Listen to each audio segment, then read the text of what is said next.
All right, we're going to go, what we're going to do right now, the community has just voted on the gameplay they next want to see. We're doing this live. This is live television. We're kind of going by the seat of our pants.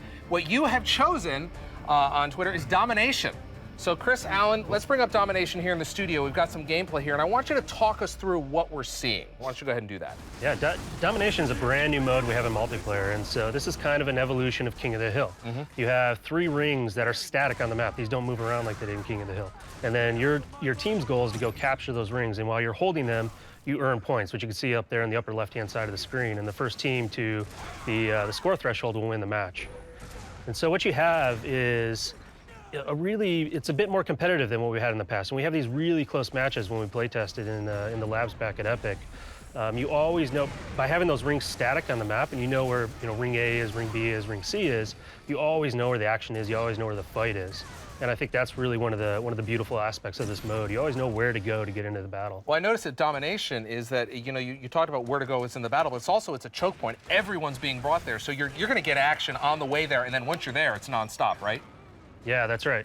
Yeah, absolutely. And one of the things that we've added to all of our multiplayer modes is this new vertical nature to the gameplay. So yeah, there's choke points, but it's no longer just a flat plain choke point. Now people can run upstairs, drop down, and flank you and surprise you. And so there's this whole new nature of strategy to the maps by adding this vertical nature to them. Tell me a little bit about, you mentioned playtesting earlier. How important is playtesting to a mode like this? It's massively important. I mean, you have to get the balance right.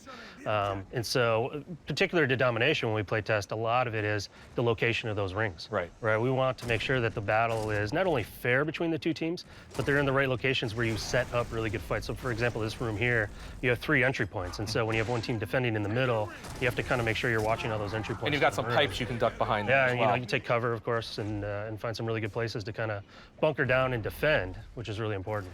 Now, so you mentioned there's 3 rings. How does the gameplay progress in terms of the balance, and do I get one, do I move to the other? Tell me a little bit about that dynamic.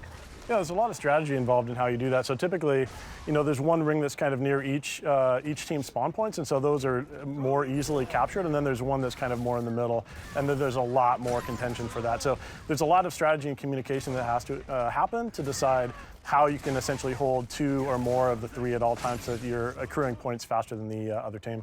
Yeah, and I think one thing that, so we just saw him jump out of a window there, and that was something that Alan was referring to earlier, is this new verticality that we have in our maps.